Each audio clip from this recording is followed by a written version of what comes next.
Hey guys, today we are looking at how to solve one-step equations, and we're going to use representations like strip diagrams to help us solve them. So we're going to work through a series of 4 problems, one subtraction, one addition, one multiplication, and one division. And then you guys are going to work on your own for a little bit. So the first one we have is x minus 17 is equal to 31. And so I can represent this by saying, here is my unknown value of x. Here's my unknown value of x. And when I take away 17, or when I combine it with a negative 17, either way, we get that that is equal to a positive 31. All right, so my goal when I solve equations is to find what the value of one of the variables is. And I know I do that by creating 0 pairs and using inverse operations. And so I see that right now x is with a negative 17. And so what I will do is I'm going to put a positive 17. But if I put it on one side of the equation, I will need to represent it and put it on the other. And so algebraically, what we're doing is we said, hey, x minus 17 is 31. I put plus 17 on both sides, and that will cancel out. So we'll have a 0 pair right here. A 0 pair, so we're left with x will equal 31 combined with 17. So x will equal 48.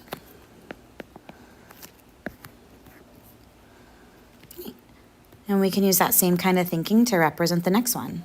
So now we have x combined with 14, and it's equal to a negative 4. Again, I just want x by itself, so I'm going to extend and I'm going to put 14 negatives. Well, I put 14 negatives because I need to cancel out the 14 positives. But I will put them on both sides because I want to keep it balanced. And so we have our 0 pair. 14 and negative 14 makes 0. And so I am left with x is equal to, and we have 4 negatives, and then we have 14 negatives. So that is 18 negatives that we are left with. All right, let's look at 2 more. So now we have 5p is equal to negative 30. So this is a little different. Now we have a multiplicative equation. And instead of just having one variable already, now I have 5 groups of p. So when I draw my strip diagram, I'll represent that with 5 p's. And I know each of the 5 p's combines to make negative 30. But again, I only want one value of p. So I need to figure out how to share 30 negatives equally into each of the 5 p's.